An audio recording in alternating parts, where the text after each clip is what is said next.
We are here today with Doreen Naiga, a law student at Uganda Christian University. Hi, Doreen. Thanks for coming. Thank you so much for hosting me. It's a pleasure to be here. So, you have told us you're a climate activist, and we wanted to know.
Lately, it seems every passing second brings news of another climate-driven disaster. But we still have the power to turn back the clock. Harnessing the power of collective human energy, today's university students are working together to chart a new future, demanding and creating the solutions for a sustainable climate. Our focus in science, engineering, activism, and politics offers the potential of a better tomorrow for all of us.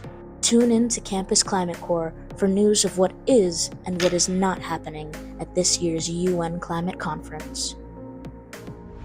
Prepare for a livable tomorrow with a life and career of action. Join us and become part of the solution.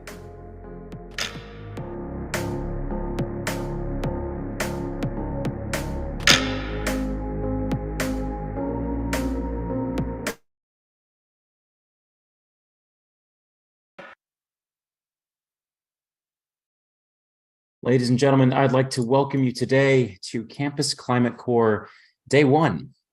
Day 1 of the live student briefing. Yesterday, we had a wonderful conference, I think. Absolutely fantastic participation from our audiences from multiple universities, University of Florida, especially for the host and all the other universities. So thank you so much for everyone who participated yesterday. Really glad that each and every one of you were able to participate. But today, we have something special. Today, we're going to focus on the youth action and the youth climate summit called the Conference of Youth, happening over in Sharm el-Sheikh, Egypt, live. I have a couple of our folks who actually were in Sharm el-Sheikh live attending this event at the Conference of Youth. So we're going to invite a couple of them to speak, and we have some different content and some videos and some photos we're going to share. But firstly, I'm going to ask Esteban and Val to give maybe 2 to 3 minutes, 5 minutes, however long you want. Tell us about what's going on in Sharm el-Sheikh, Egypt. What are the youth saying? What are the youth doing? I know we got like a very small excerpt yesterday from Valhalla and Esteban, but I want you to go more in depth today, especially to maybe some of our university folks who might be feeling a little bit more pessimistic and nihilistic. I know I personally saw on Instagram and YouTube the youth delivering their collective youth action statement to the COP leaders yesterday. But I'm curious, based on your participation in COI, what do you think is the actual content that youth are looking for right now? What are the youth saying? What are the youth doing? And do you have any faith right now that the COP is going to be listening to what was transpiring over at the Conference of Youth at all?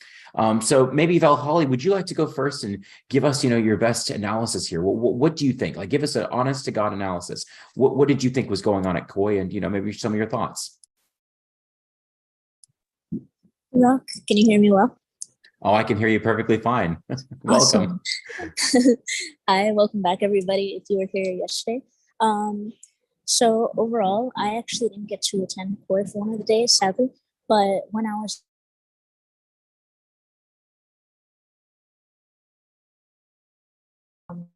especially the ones who were organizing it, there were quite a few of the nihilistic sort in the crowd waiting for things to happen. But overall, I think the youth are really still trying to demand change. But whether or not that's happening effectively or not is debatable. Based on what I saw and the presentations I went to, again, there were a lot of discussions of adaptation rather than mitigation, and a lot of very surface level discussions about why what's happening is bad, but nothing that productive. And even the workshops that I saw, it wasn't really about like building these policymakers and helping youth be a part of this in a way that is significant.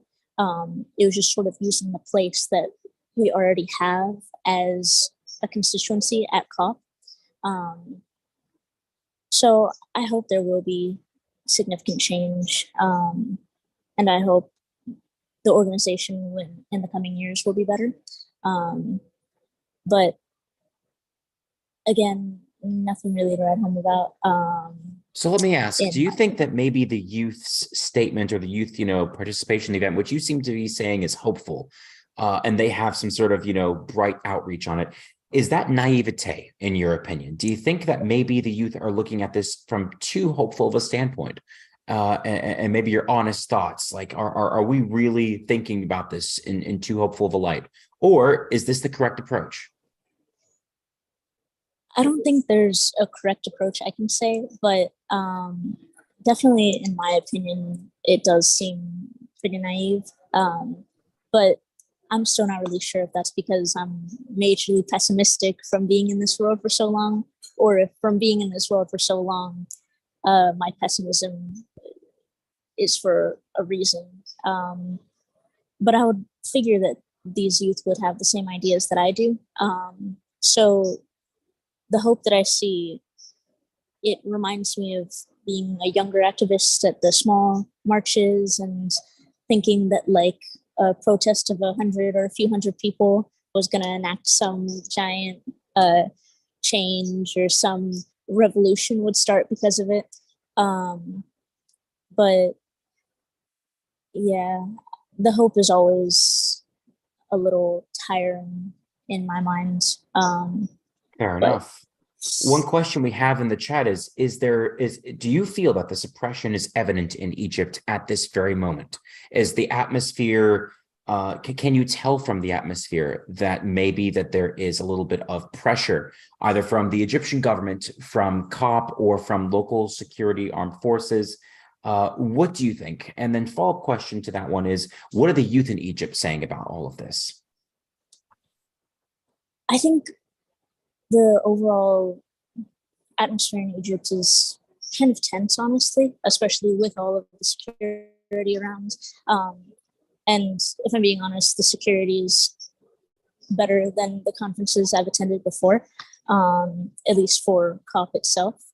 But from what I hear from the youth, which I haven't heard much, and I hope to hear more, of course, within the next few weeks,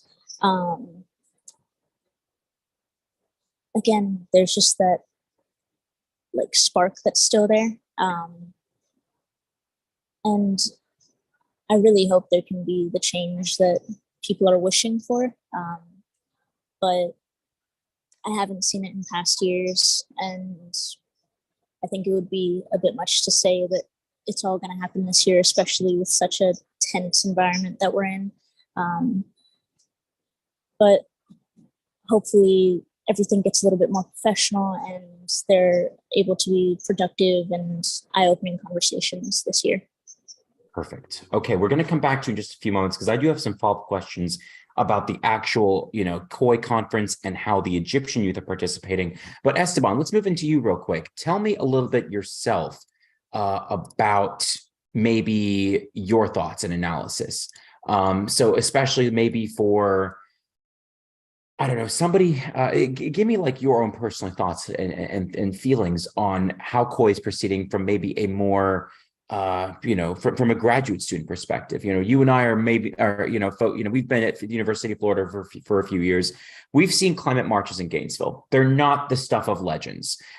We've seen, pictures from Madrid and Glasgow. We've seen some actual climate marches in our time, focusing on, hundreds of thousands of people. And tens of thousands of people. And then we come back to Gainesville and we can't even get 100 people out.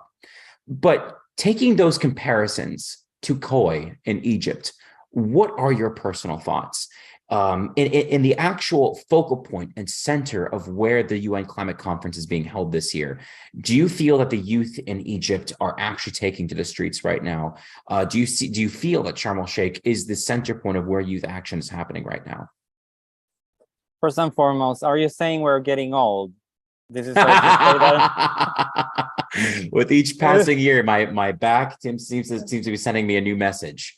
This is also say that we're getting old, but concerning KOI, no, it's a resounding no. I haven't seen anything like, not even close, not even as I've been trying to trace some discontent, some protests, and I have been it hasn't been possible for me to see any of that. Of course, making sure that it's a negative, looking for a negative, it's very difficult. You have to clear everything in town, but essentially no. And from someone that comes as a grad student to KOI for the first time, essentially as an observer, not as a participant, the first thing that struck me was the festive environment. And given the last IPCC report, given if you look at KOI and COP as a trend, thus far, we haven't, as a youth, we haven't been able to exert that much pressure. We haven't been very successful in exerting that much pressure into COP, not as much as we would have liked. Of course, it's very difficult to evaluate what would have happened if no KOI would have existed, no marches would have existed. Probably the situation would be worse, but clearly, in terms of comparing what's actually happening in climate action with our objectives, we are falling behind. So in that context, and added the urgency of the message of the last IPCC report, what I've seen in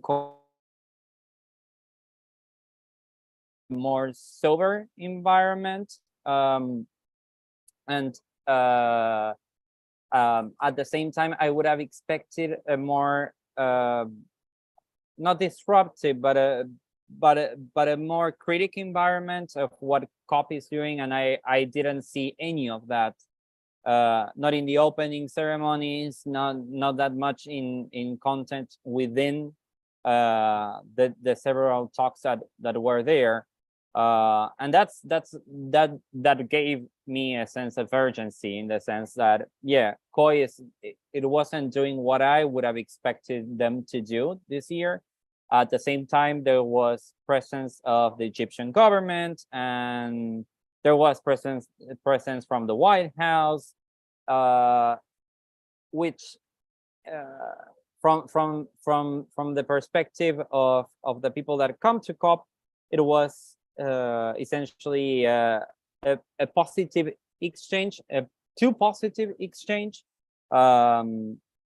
Essentially, the adults telling everyone at KOI that they were doing great and they were doing what should be done, and KOI essentially not posing any kind of criticism of the inaction we see at COP. So in that sense, it seemed like a feedback loop. At the same time, the presence of security is everywhere right now. It's something that you see in Egypt, but definitely it has increase considerably as COP approaches. It starts tomorrow. The other point, and we mentioned this yesterday, where we are at right now, which is the pavilions area, the activities within the pavilions. And let me show you one thing for the audience to at least, there will be enough opportunity for the audience to actually see this in the future. But what you see here are the pavilions, and what you can, they're right now empty, but what the activity that would happen here in the first 2 days has been canceled all of a sudden, and we were told about this just 2 days ago. And I can, if it was a problem for us, I can only imagine the problem that was for the people actually taking care of these pavilions. The pavilions are can correspond to a country, a group of countries, NGOs, interest groups. It's a wide variety. It's a huge amount of pavilions, but they were just pushed 2 days all of a sudden, and now their activity will start on November 8th after the big shots have come and go, essentially. So overall, there is a lot of security where Sharm el Sheikh, it's a small town surrounded by desert. This is not Cairo. The potential to actually have people coming and protest is far smaller. The security control is much larger. And at the same time, we've had this movement of activities all of a sudden, which definitely does not invite any kind of protest. Okay, that's a really good analysis. Thank you very much. Based on that, I do have about 6 questions from the chat so far. We got a few lined up. I am going to answer them in order of how fast they came into my inbox. Don't worry, we have live Campus Climate Corps volunteers monitoring all of our chats. So if you've asked a question, be assured we will get to it in the order they were received. We also have some other content we'd like to present to you today as well.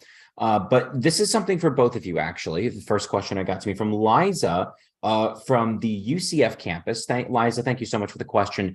The question is, what is diversity like in Sharm el Sheikh right now? How did you feel it was in Khoi? How did you feel it is in Sharm el Sheikh? Are there a good, gender diversity? Is there also, diversity in, Khoi, specifically? And what do you think? What do you think about that? Holly, do you want to go first, or shall I? Yeah, of course, I'll go. Well, personally, of course, I'm a little biased. I'm Native, so I was definitely looking out for Indigenous people. And I only saw one Indigenous person at Khoi. And usually I look for these people because they're usually wearing traditional clothing. And this specific person had beadwork on. There was a surprisingly low amount of queer presence for what I expected, especially for young people. No matter who's organizing, how professional you are as a youth, there are always so many queer people. And that was overwhelmingly present with, as I talked about yesterday, the binary language that was heavily used over the course of the event. But the diversity itself, there were so many different people there, and a lot to learn from everybody. And there were honestly more people from the Global South than I would have anticipated, especially because of the financial limitations of Global South people's coming to Khoi and COP. But yeah, a very diverse group.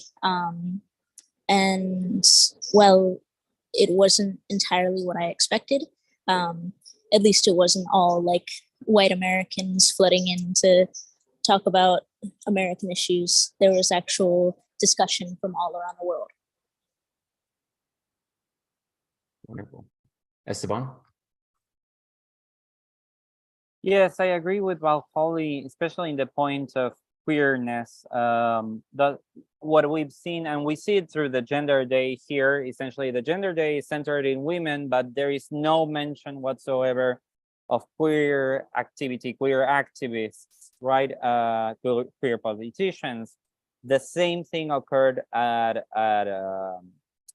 COI, and yeah, essentially, again, it's difficult to find the negative, but thus far, as far as we've seen, we couldn't find any talk about queer activists, queer action in climate change, and yeah, that's definitely evident. On the other hand, yes, there is a variety of people of different nationalities coming into COI, coming into COP.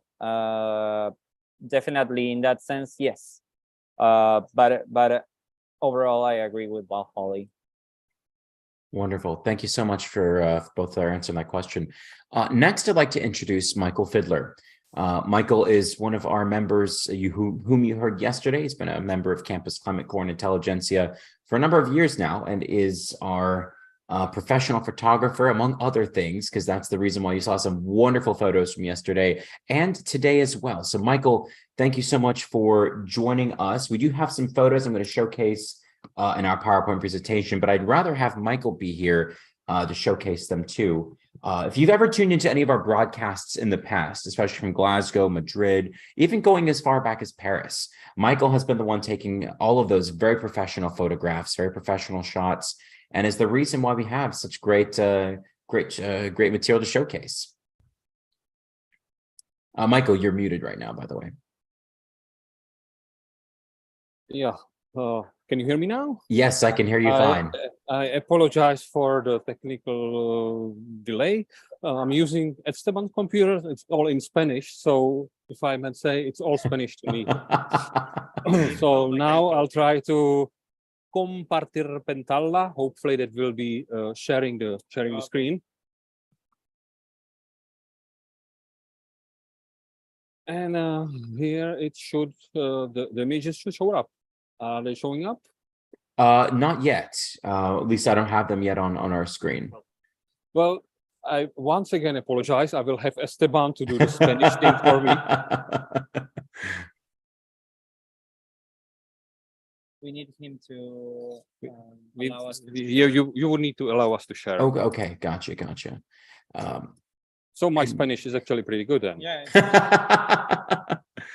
Okay. So while I am ensuring that you can share your screen, tell us a little bit more about about getting these photos. Like how was the atmosphere, taking photos? Did anyone approach you like in Glasgow last time? Well, when it comes to police, they are keeping me alone. I haven't had any discussions with police so far, so I haven't been arrested yet. When it comes to the students, yes, I got some attention. Actually, that was one of the first points I wanted to show in my photos, if we get them going, because I have a fairly professional camera. And when the students saw me taking some photos, they asked me if I was a professional photographer. Well, I helped it a bit, yes. And then the green one. So you will see in photos, if we get them working, that yes, I was pretty, many people asked me to take photos of them. So, can you see the screen now? Can Yes. you see our screen now? So actually, I'm moving on right away. This is just the general view of how Charm is located, or where the COI event took place. It's really, as Esteban said, sea with beaches on one side and desert with mountains on the other side. And this would be the area where COI took place. So the first thing I saw was a swimming pool, and I thought, well, it's pretty appropriate since Sharm is such a touristy city. But nobody was in the swimming pool, so I assumed people really came for the conference. So the first ordeal was trying to get in because we submitted our application for COI several days, maybe even weeks in advance, and we never really got any answer back. So we didn't know whether we were getting in or not. So Esteban was very patient and waiting in the queue to get his badge. I didn't have the patience, so I just simply jumped the queue, went straight in, pretended I'm a professional photographer with no badge, and for the whole day, nobody really asked me. So the camera did the trick. And coming back to your original question, if people approach me, yes. This seemed to be one of the highlights there. As soon as the students got to this sign of Choice 17, welcome to the conference, it seemed like everybody wanted to have his or her photo taken. So these two girls asked me to take a photo with their iPhone. As soon as I did, and this girl came and wanted me to take photo with her iPhone and with my camera. And then there was another 10, maybe 15 students who basically asked me to do the same. It seemed like they were just putting it on Facebook or Instagram immediately. So it seemed like that was the main purpose of them coming there. So to make my point, here is another example of just photo shooting. And I think this is the last photo showing another student. They just stopped me, they saw my camera and say, "Are you photographer?" "Yes, please take our photo." So I did, and I'm paying my debt here, showing the photos right here. It's not on the COI website, it's not on the COP website, but it's on the CCC stream. Another highlight seemed to be these electrical scooters. There were, I would say, dozens of them, and some of the students were using them, also the police officers and security guys. And I had the feeling that some of the students seen the electrical scooter for the first time. So they were really trying to ride them. And sometimes it worked, sometimes it didn't work that well, because it took maybe a few minutes and I just saw this guy who just fell down, broke his knee. So at least the ambulance that was everywhere there had something to do. So that was a lesson learned. Do not ride it too fast. Usually at COI, there are these informational booths. So where people are discussing and talking about what their organizations do. From what I saw, half of the booths were completely empty. There was nobody there. And for the other ones, I didn't have the patience to stop there and discuss something. What caught my interest was this Canadian or University of Canada booth, because they brought a large TV and they were doing the virtual poster session, similar to what we did in Bonn 2017. The difference was that it was under the direct sun.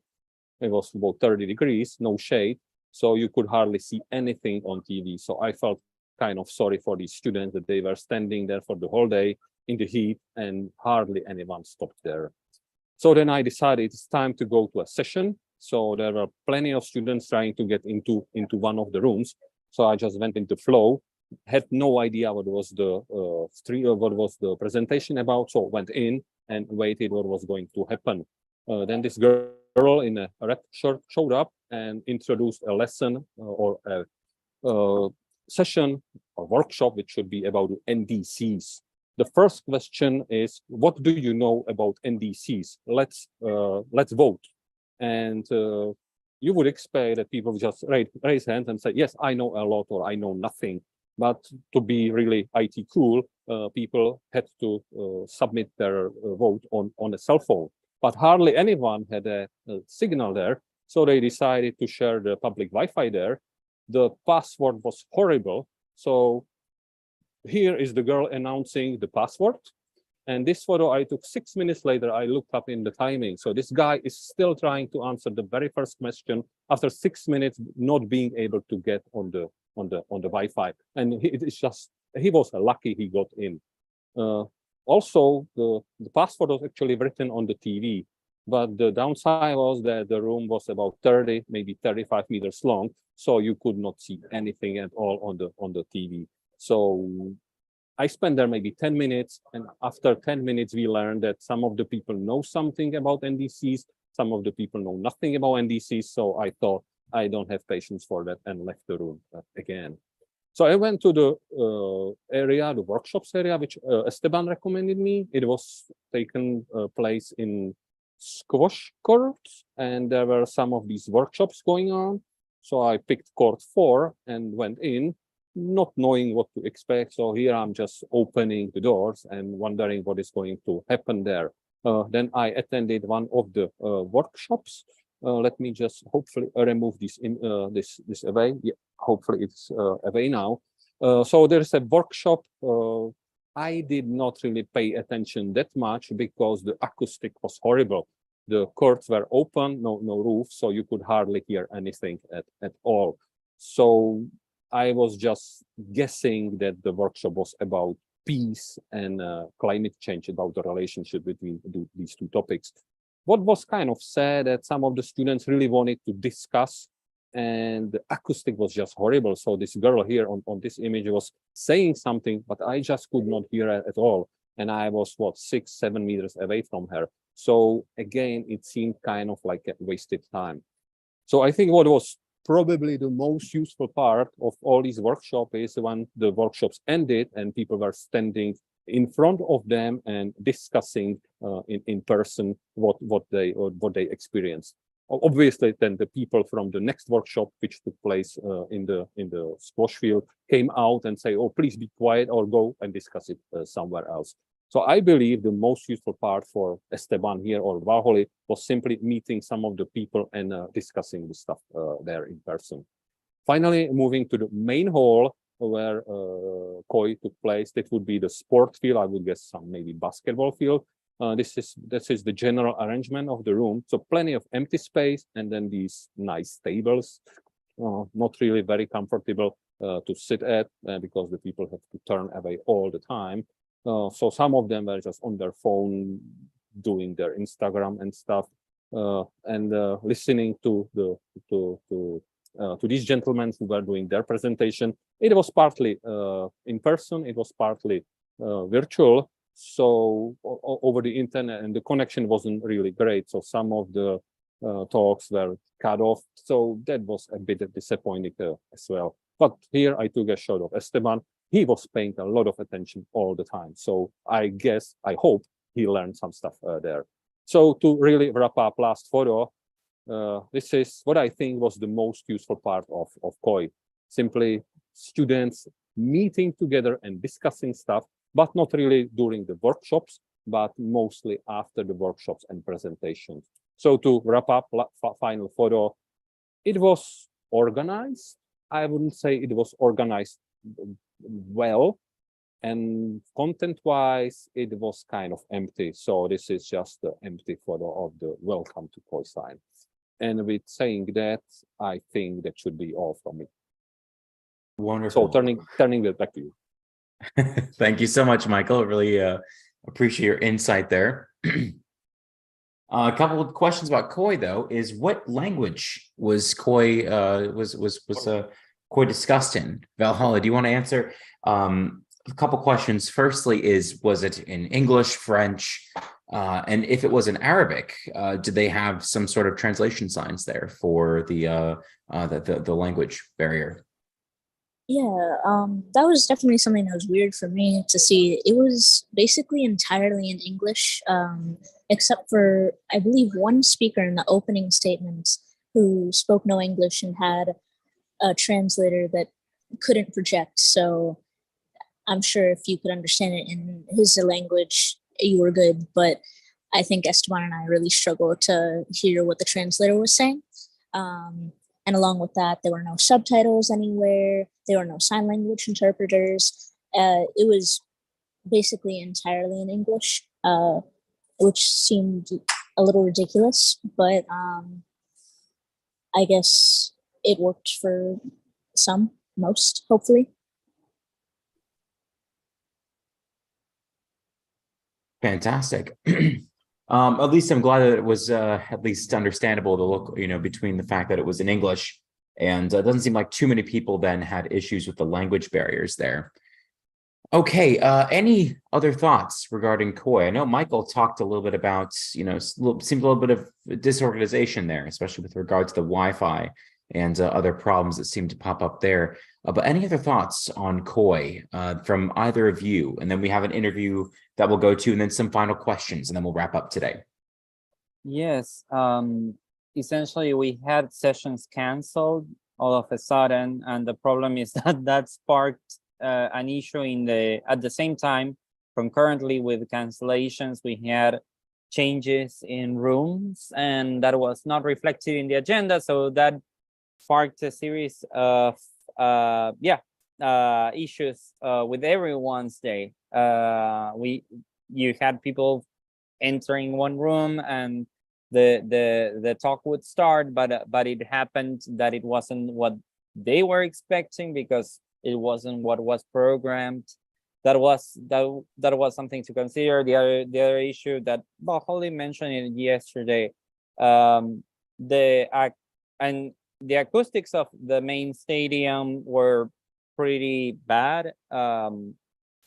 Either there was just a lot of noise going on, and at the same time, the other problem was that most workshops were conducted in squash courts. Squash courts, as I don't know for who may know them, but they are just very noisy. And it happened that they were connected with a waiting room, very big waiting room on the other side. So that difficulted hearing even the people that were right by one. Interesting. So the acoustics seem to have some issues there too. How far away is the KOI venue from the COP venue? Very far away. Really? Yeah, nothing to do. So the KOI venue is essentially an Olympic city designed for youth, and then probably currently used as a training facility, but it's essentially on the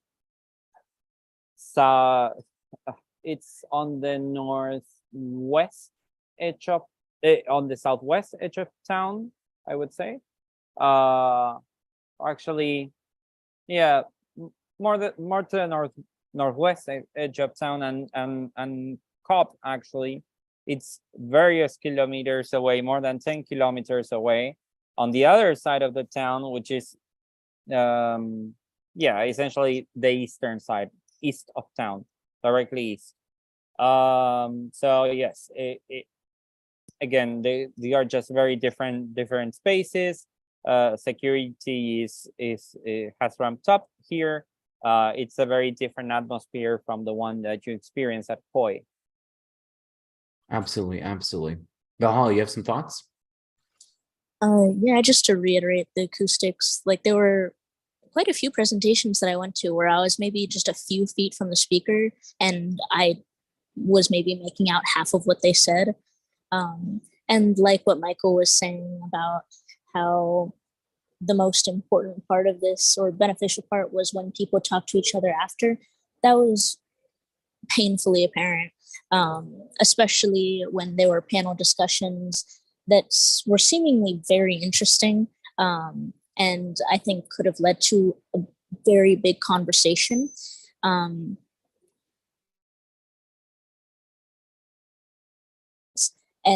the comments were significantly more thought-provoking and said more than the entire 30-minute or hour-long presentation did. And it was just disappointing to see that. So I guess if there's one beacon of hope from all of it, it's that the actual participants were looking for the same things that Esteban and I were looking for. It's just that KOI itself didn't deliver. So hopefully we can expect more from COP, but not trying to get our hopes up anytime soon.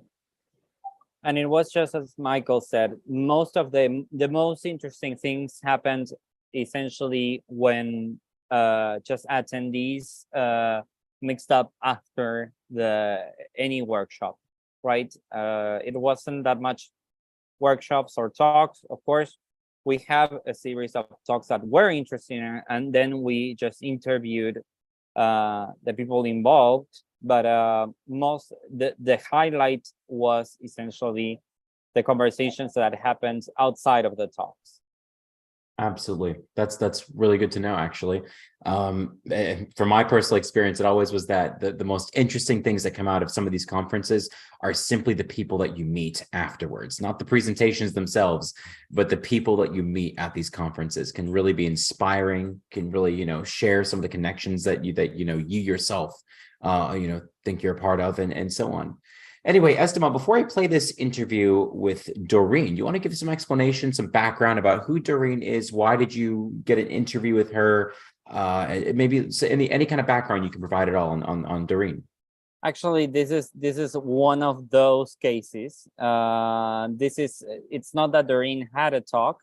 It's just that I met Doreen while waiting for a talk, in between talks, and she's a law student from Uganda, and she is currently leading, working on a project to essentially plant trees to solve two issues: to do some carbon sequestration, but also to address food security in a region of Uganda. She's also, as you'll see, involved with the East African Union, and she's pushing for climate change to be as to be seriously considered within that framework. And besides that, as a law student, we'll see that she has quite some volunteer work that it's interesting for the larger context of her country. Absolutely. Wonderful. Thank you so much for that background.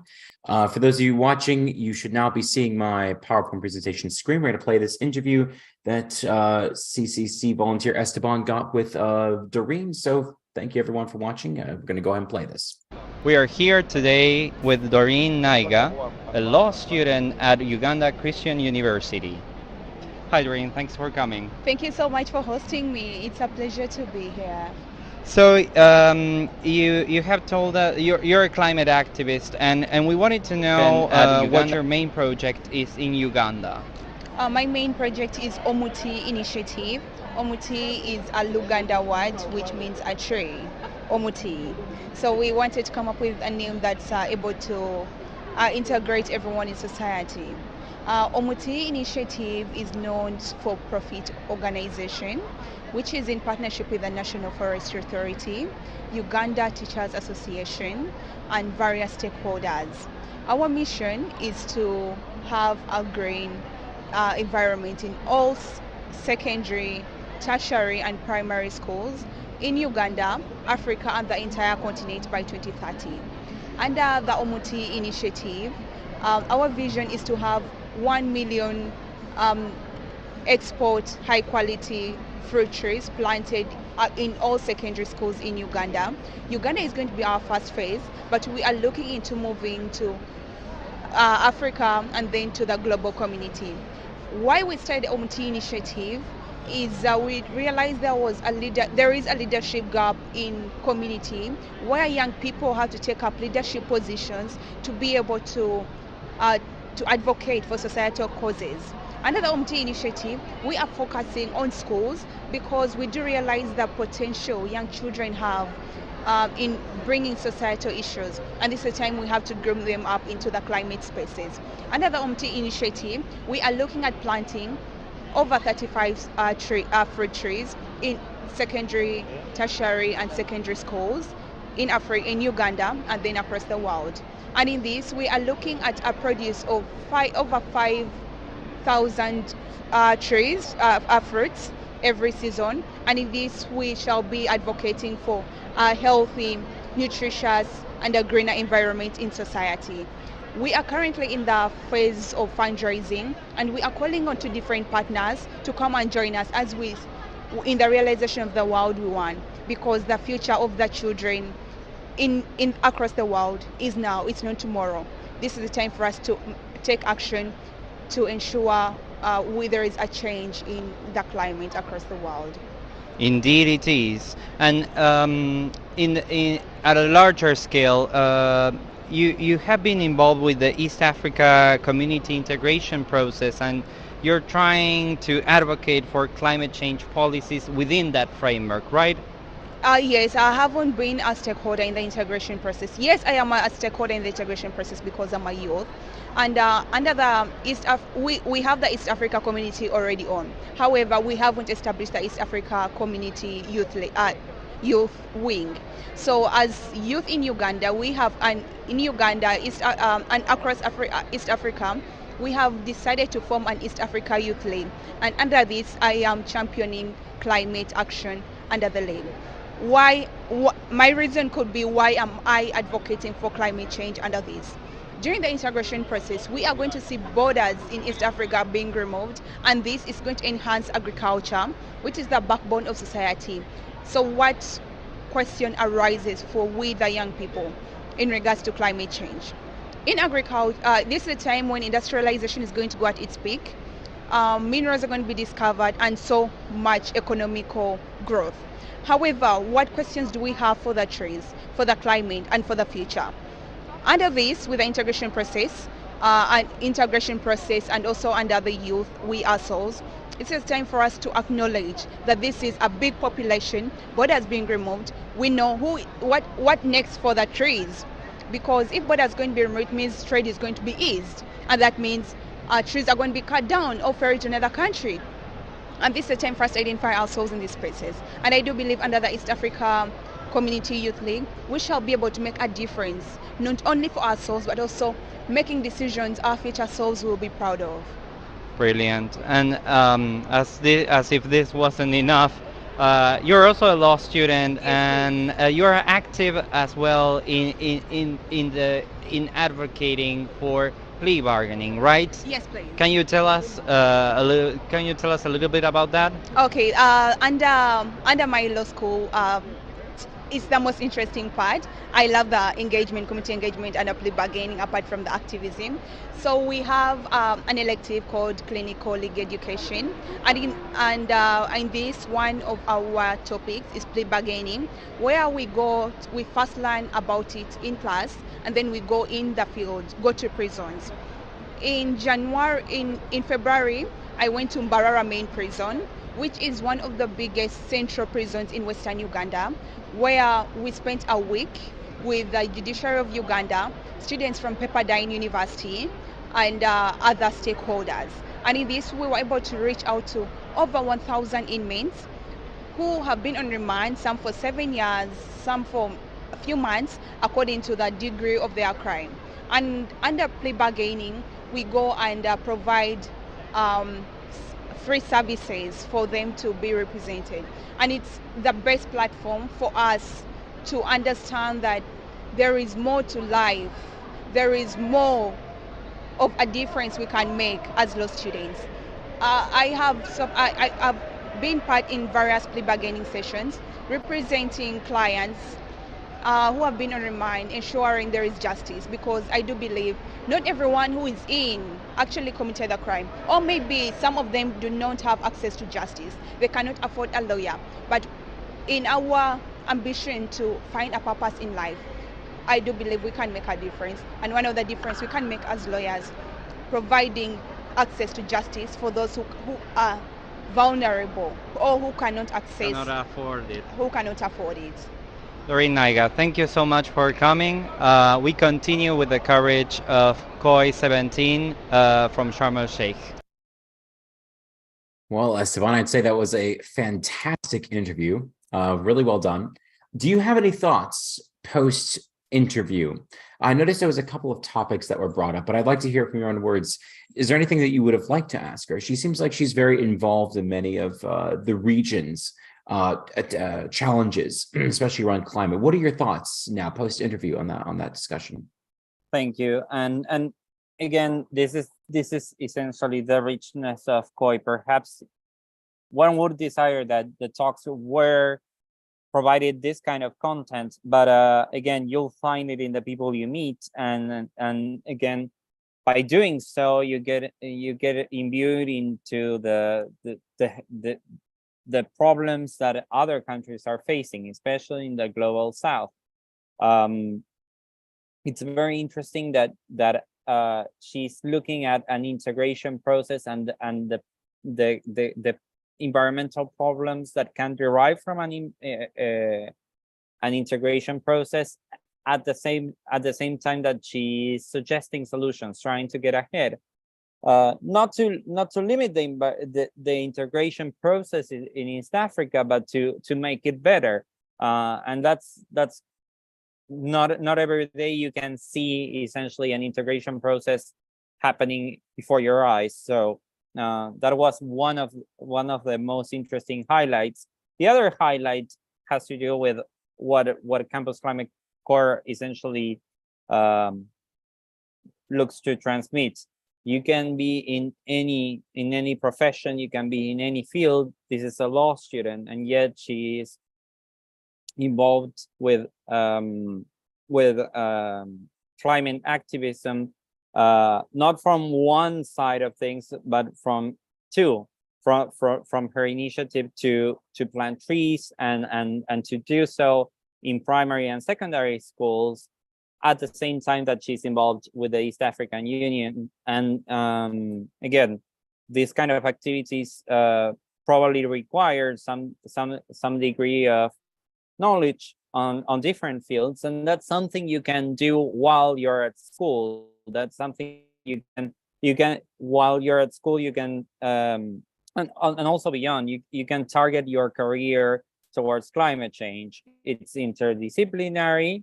It requires you to take a look at different disciplines and at least be able to exchange content with professionals of different fields, but that's something possible.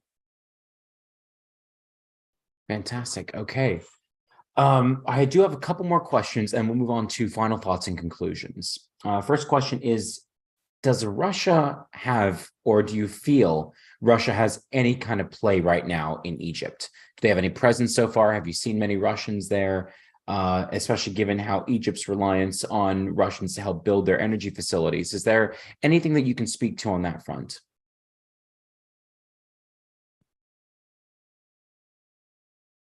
Holly, do you want to go first, or? Yeah, for sure. Honestly, the most Russian presence I see is in the actual city, and how there are certain like translations on buildings where words will be written in Russian. Other than that, not even at COP do I see any place for Russia. And in general, I haven't seen or met any Russians here. So definitely not a very big presence, if there is any at all. Yes, again, I concur with Holly. Definitely, this is a tourism hub, it seems, at least for Russian speakers. You see translations everywhere. You hear it in the streets. It's certainly a place where with which they could be familiar, but at the same time, and the conference COP has not started, not yet. What we are in the facility, but officially it hasn't started. The pavilions I showed before are currently empty. We're still to explore the whole area. Thus far, I couldn't find the pavilion of the Russian Federation. We'll have to definitely pay attention to what content do they offer in their pavilion and what activities their